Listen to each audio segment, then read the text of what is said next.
Welcome to the Del Walmsley Radio Show. Del challenges the status quo, questions everything, and empowers you to return to your core beliefs to make your life better. If you're ready to hear the truth and get your roadmap to the lifestyle you really want, the next hour will change your life. And now, your host, self-made millionaire, national award-winning investor of the year, CEO and founder of Lifestyles Unlimited, Del Walmsley. Welcome to the Del Walmsley Radio Show, where the hype ends and the help begins. I'm your host, Del Walmsley, and as always, we're working on your financial freedom. Today, my friend, is the notorious Tell Del Tuesday, where we bring in someone to share their experiences at Lifestyles, and hopefully you'll be able to relate to them. Today's guest is probably not very relatable. Not because he's not a great guy, which he is. He's an incredible individual and human being. But he is so successful that he's probably not the average person listening to this show right now. However, I do believe there is a lot of great information and ideas and values to garner from this gentleman's conversation. So without any more to do, let me go ahead and bring on this serial and multi-generational entrepreneur, Mr. Mike Boriak. Mike, welcome to the show. Thank you so much, Del. I got to tell you, I hope I can live up to that introduction, and I'm absolutely honored and excited to be on today. Hopefully it won't be a disappointment to the listeners. Nothing about you and your story could be a disappointment at all. So, hey, We end this story with a son that is so massively successful that he's just about taken over the Houston Apartment Association. In fact, he's president of it. He's won local, state, and national awards year after year after year for multiple years in a row. He's a superstar. And I've had him on multiple times. That's John. But I don't want to talk about John today as much so as I want to talk about where you came from and how you got here and what you thought and why you thought it was okay to bring your family here. Being that you're a multi-generational entrepreneur, already successful before you got here, coming to a self-help entrepreneurial program seems a little interesting unless you can explain it away to people why it's important to do. Let's start with you. Tell us about yourself. What did your dad do? Did he start the family entrepreneurial line, or was it your grandfather? Yeah. How'd that all start? No, it was my dad. So my family's been in the steel business since 1976. My dad started our business when I was 14, about to turn 15 years old. So prior to coming to Lifestyles, the only thing I'd ever done, and I'd done it since I was 15, literally, was be in the steel business in Houston and in Texas. Typical family business story. My dad started this business, and my brothers and I worked in the business after school, and during the summers we worked out in the shop, out in the warehouse, and kind of learned that business from the ground up. And so you talk about our entrepreneurial background. I have to give credit where credit's due. My dad left a great job, literally mortgaged the family farm to buy a piece of equipment and go into business. And he just said, well, you know what, we're either going to make it or I'll just get another job somewhere. And so I got to kind of take my hat off to him for having the guts to do that to begin with.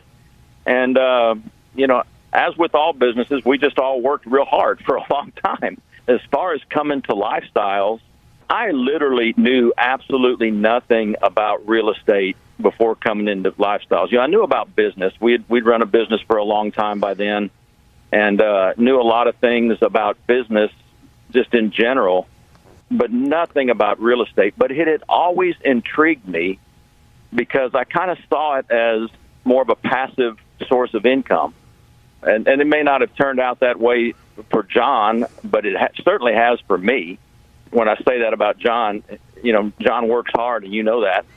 At the time, I would look around and I would say to myself, Ross Perot and Donald Trump, before Trump was in politics, these guys, they don't invest in a Fidelity mutual fund. They're doing something else. What else are these guys doing? And I knew real estate was a part of it, but I didn't know anything about it. Yeah, there's no doubt about that. So let's talk about the impetus, the stimulation, the whatever it was, the starting point where you looked into Lifestyles Unlimited. By the way, we want everybody to understand that Michael was a very successful business person. Don't let him sell you short. He had been very successful. His father's business, then his business has grown. Is your brother still in the business, by the way? Oh, we're both kind of semi-retired, and yeah, we both are still in the business, but we don't work very hard. We've kind of learned a lot from Lifestyles about working on the business instead of in the business. So, well, I'm glad some of that rubbed off. Absolutely. All right. So, well, talk about the stimulus that got you to come through the door, because that's an interesting story, and it's really not about John. It's about you as a parent. I mean, to be able to do what you did and to have that kind of leadership and backing that's quite good parenting. But please tell the story.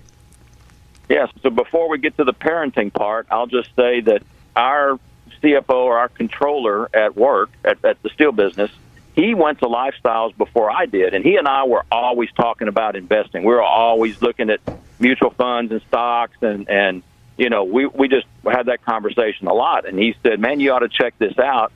So I kind of owe a little bit to him. He actually joined Lifestyles before we did, and it took him a while. Being, I don't know whether you call that a type A or type B, but the accounting type personality, it took him a while before he bought some real estate, but he's the one that got us in it. And then as far as just the parenting or the family or whatever you want to call it, we have kind of always been an outside the box kind of family. Starting with my dad starting his own business, you could call that outside the box. And then my wife and I had 5 kids. Well, that's kind of outside the box to have 5 kids. We homeschooled our kids, which is kind of outside the box. And so we were never ones to just follow the herd or go along with what was going on out there. We trained our kids from the beginning that you kind of want to be in business for yourself. I don't care what you do, but do something where eventually you can turn that into your own business. And I'm just a strong believer in that. So when John was in high school, we were always talking about, what kind of business should we start? What kind of business should we start? And he could come in the steel business, and that would have been fine. But, there's got to be other opportunities out there. So when it came time and he graduated high school and we were talking, what are we going to do next? Well, we, quite frankly, we could afford to send him to college if we wanted to. I always phrase it like there's a lot of foolishness that goes on a college campus, and at least there was when I was there, and I'm sure it hadn't changed a bit. And maybe we'll just take that money and start a business with it instead of just doing the 4-year college. I don't know if it was a gutsy move or not. It worked out great for us, but it seemed real logical to us just to not follow the herd and just do something outside the box. I don't know if that answers your question, but I think but that's kind of where we were at the time. It does, because I know what you did, so I'm going to clarify it a little bit for the people listening that haven't met you before. What Mike did was he went to John when he's ready to graduate from high school and said, I got some money here for you that's basically set aside for either going to college or doing whatever you want if you want to start a business. And John elected to go ahead and start a business. So that's pretty smart. In fact, I'm going to tell you a story that's the second smartest thing that I ever heard someone tell their kid. The first smartest one I've ever heard someone tell their kid was basically this, and we're going to go to break right after this. So they said, look, if you want to go to college, here's the deal. I'll pay for college. However, when you get out of college, I'm going to take 5% of everything you earn for the rest of your life for my investment in you. If you go on to master's, I'm going to take 10%. And if you go on to get a doctorate, I'm going to take 15%. That's my investment in you. Now make your decision. Do you want to go to college? We'll take a short break. Be right back with Mike Boriak and the Del Walmsley Radio Show.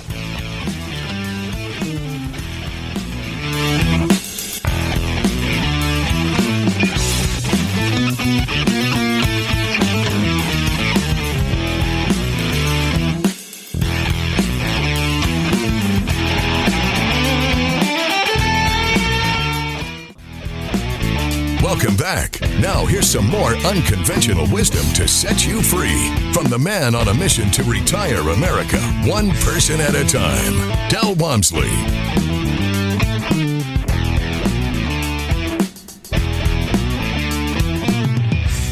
Welcome back to Del Walmsley Radio Show. With me here today on Tell Del Tuesday is Mike Boriak. Mike's story is a great one, and he's an excellent example of parenting, as in he, after being successful, after raising his kids and homeschooling, allows his child to make a choice between starting his own business and or going to college. And John, of course, started his own business. Now, Mike, as you went through this, let's talk about you guys going through the 2-day together. What were your aha moments together? What were the light bulbs? And how did you decide to start this journey as you were helping your child step into this situation? Not too fast, though.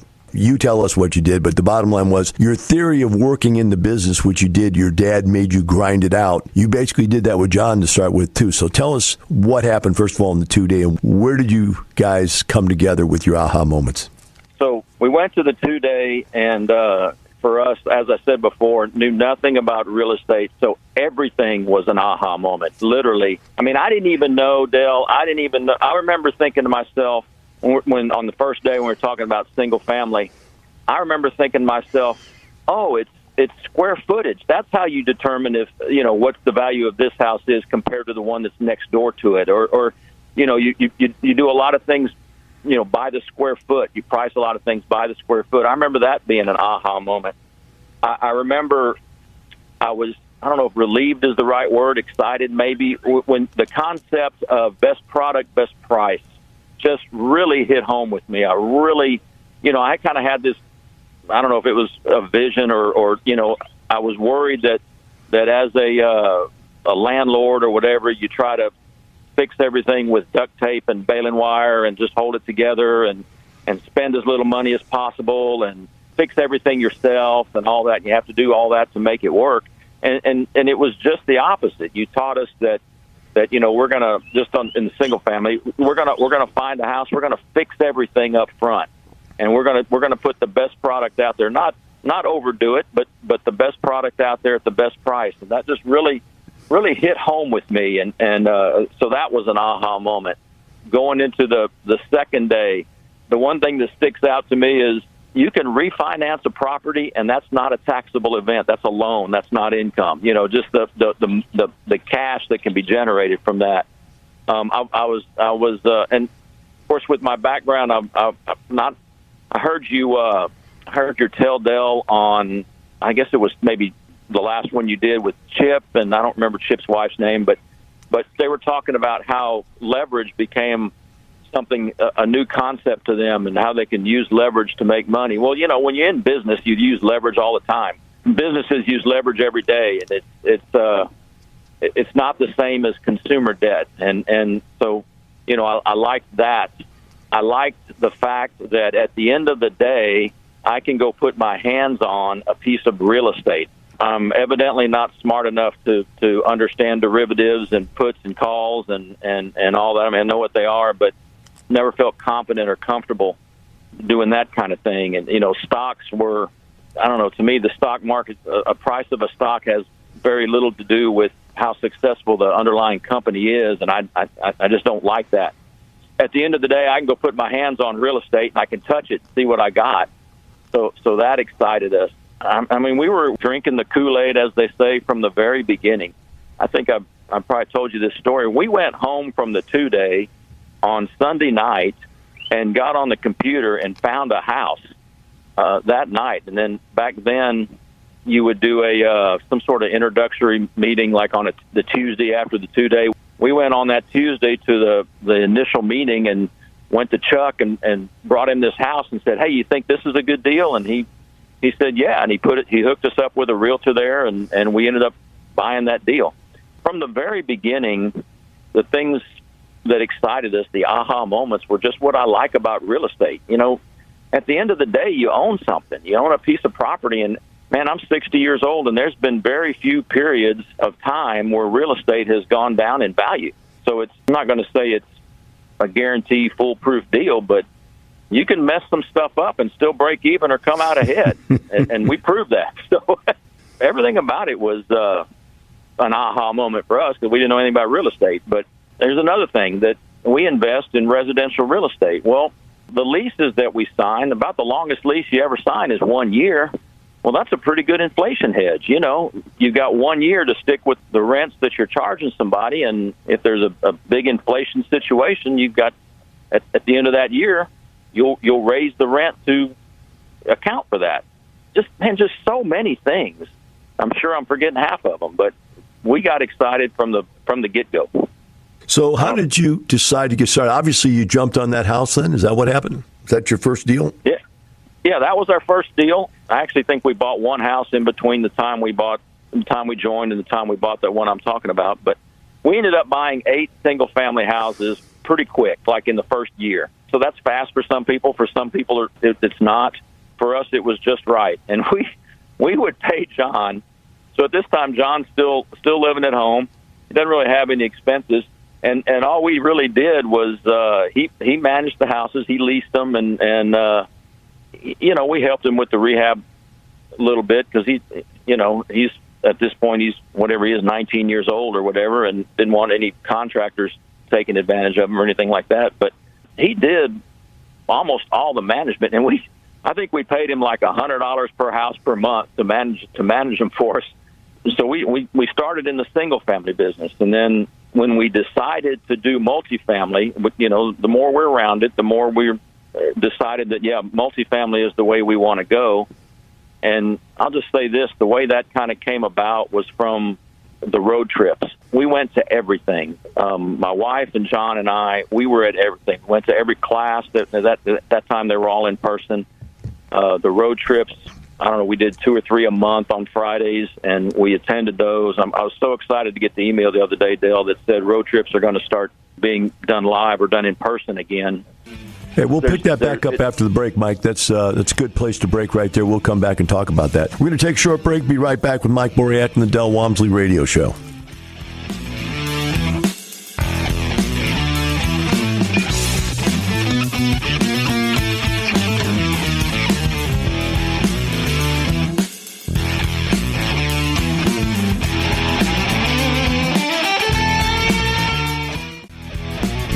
Welcome back. Now here's some more unconventional wisdom to set you free from the man on a mission to retire America, one person at a time, Del Walmsley.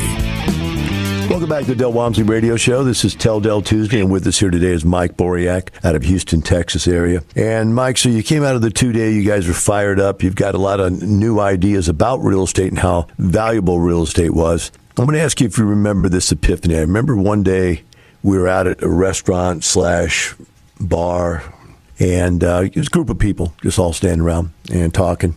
And I asked you where your business was located. And you told me where your business was located and how big your lot was. And I looked at you like my head kind of went sideways, like, do you know how much money that lot itself is worth, let alone the business? And you kind of just looked at me with this little smirk like, oh, I never really thought about it. Do you remember that day? No, I don't, but it's funny because we get offers all the time for where our business is located, and I don't know. I mean, bottom line is we own 8 acres inside Loop 610 somewhere, and the location just works out really well for our business, and I don't want to sell it, so we got no plans to sell it.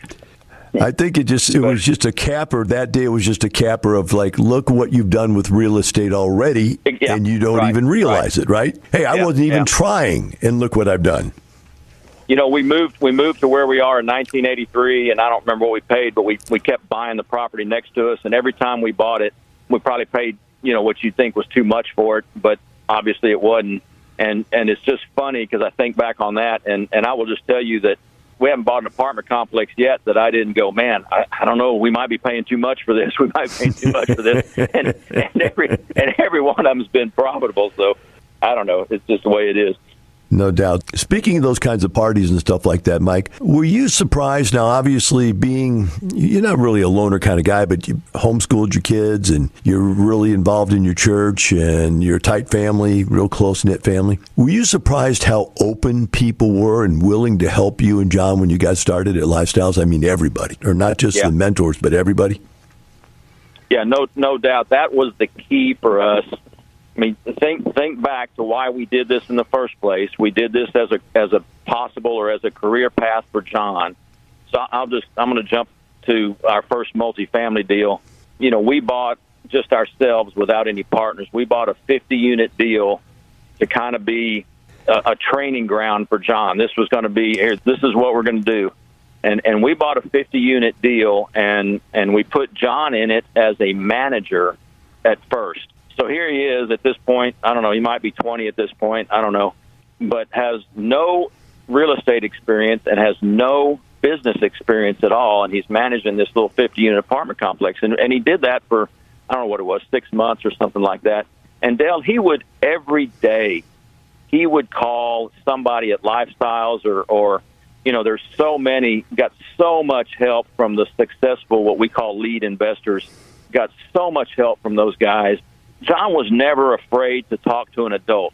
So if he's 19, he was an adult then, but you know what I mean, an older adult.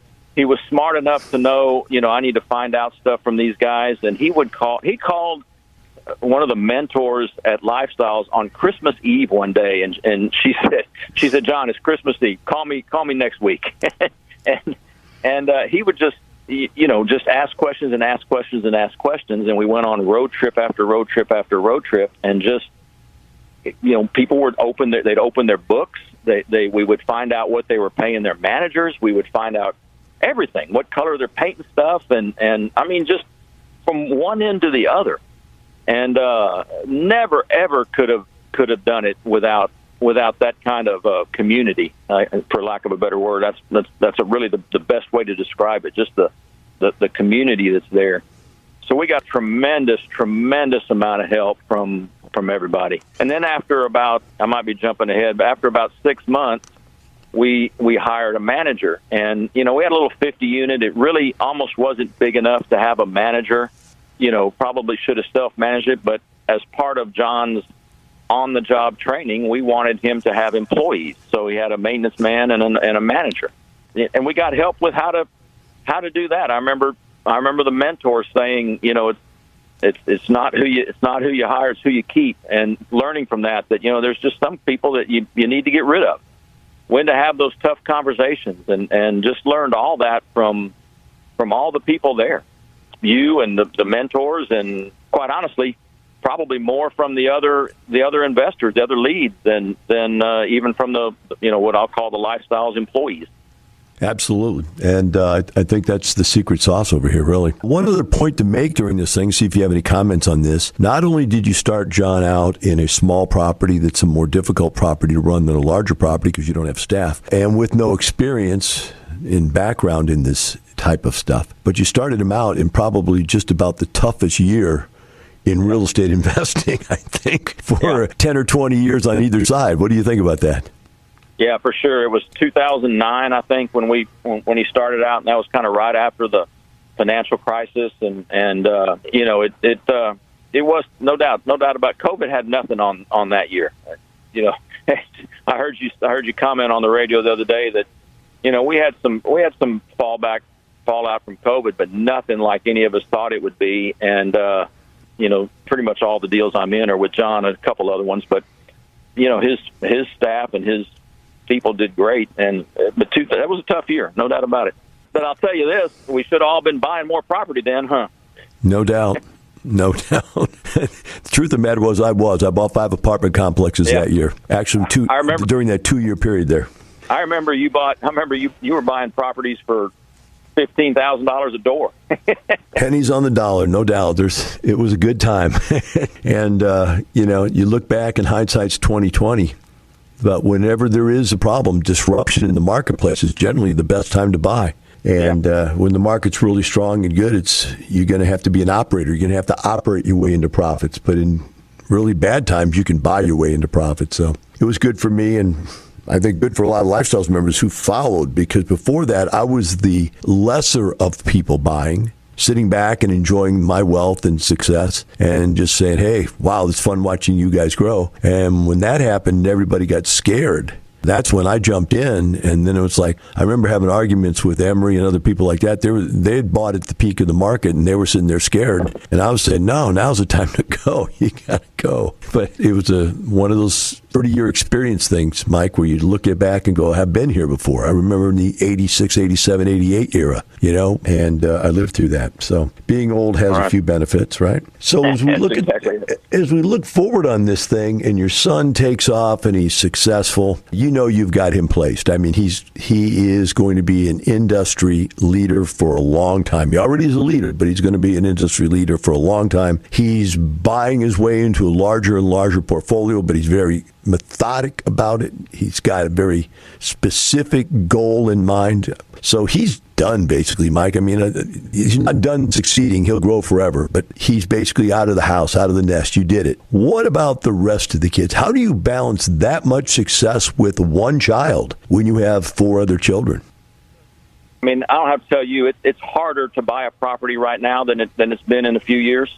I say that. We've got a property under contract right now. But, you know, I guess my goal for my other kids, if nothing else, and this is kind of already starting to happen, they all need to own real estate. And whether it's passively through John, which they've all done, they've all got a little bit of money in one of John's deals. I have a 21 or 22-year-old son who's actually working in the steel business with me. And he owns 2 rent houses already because we kind of know how to do that. So, and I can't think of a better place to put any money that you have. He didn't have much, but a little bit. So I guess for the audience out there, anybody that's got more than one kid knows that they're all different and that maybe they're not all cut out to be a lead investor, but everybody can own some sort of real estate. We'll take a stop right there. We'll be right back with Del Walmsley Radio Show.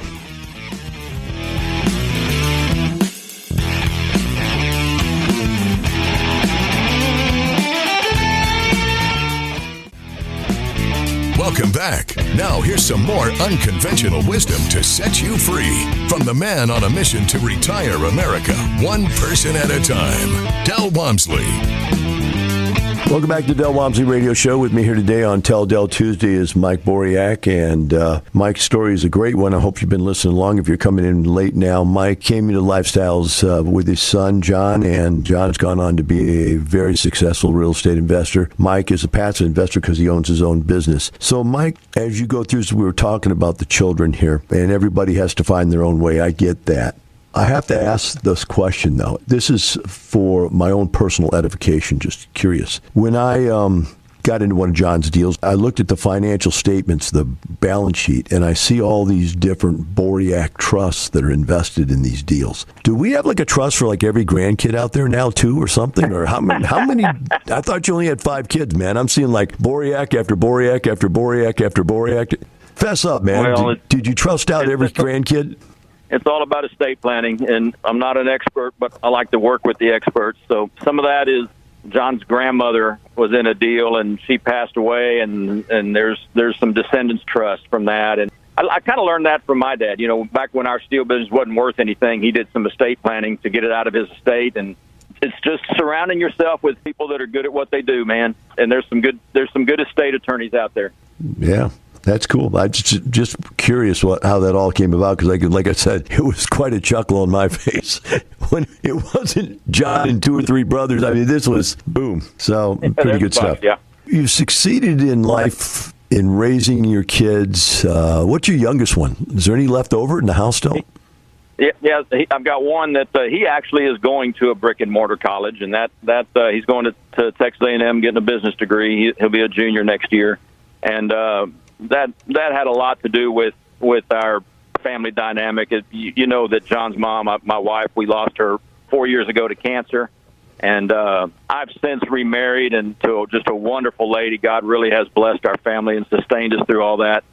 And anyway, just worked out best for my youngest to go to school and get a business degree, and we were just able to do that, so we did. I'm not going to tell you that it might not be wasting some money there, but it just worked out best for us. My other kids are all, my theory is I'm going to get them out of the house and give them an opportunity, and then what they do with that opportunity is up to them.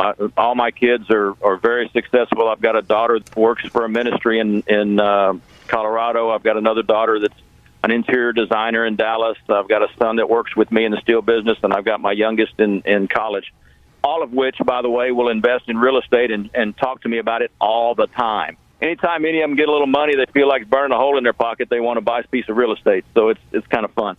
This is a personal question that can be answered very generically. You don't have to go into any personal devising this, but I've always looked at your family and thought, man, what a strong family. And your ex-wife, John's mother, who's deceased, she was a strong person, and you guys together as a family were really strong, great nucleus and so forth, a lot of love, all of that. Then I see John comes along and goes out and picks a wonderful woman that is entrepreneurially spirited. And I don't say that just because her family was already Lifestyles members, but just that meeting and that like-mindedness. I think they met at church, didn't they? Or they either met at church or at Lifestyles and then went to church or went to Lifestyles. But my question to you is, how important is it for kids in this day and age to pick the right spouse, or for, I guess, any generation, to pick the right spouse and their level of their success in life?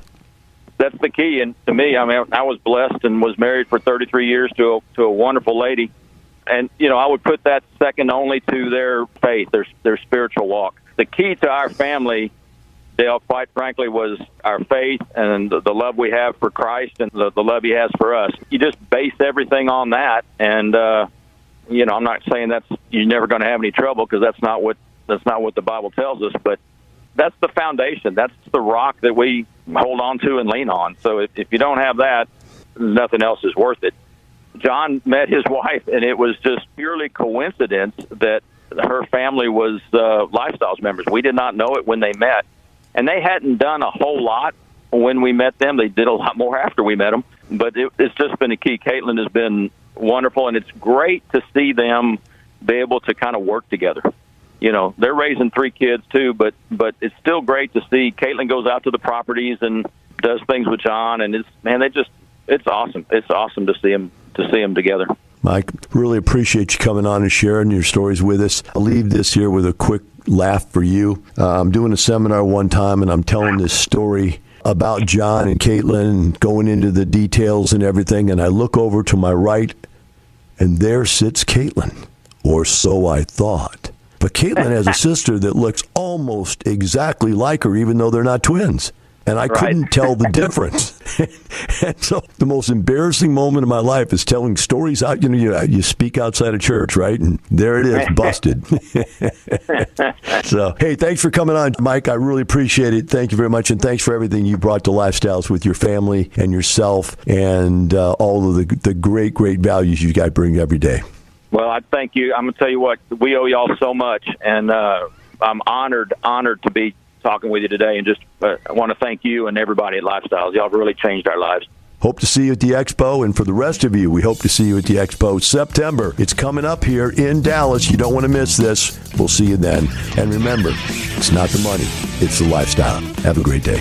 The information and opinions you hear on the Del Walmsley radio show are those of the host, Del Walmsley, his guests, and his callers, and do not necessarily reflect the opinions of this station, its affiliates, its management, or advertisers. The Del Walmsley show is for entertainment purposes only. Please consult a professional regarding your personal investment needs. Nothing presented on the Del Walmsley show constitutes an endorsement, recommendation, offer, or solicitation to buy or sell any product or security.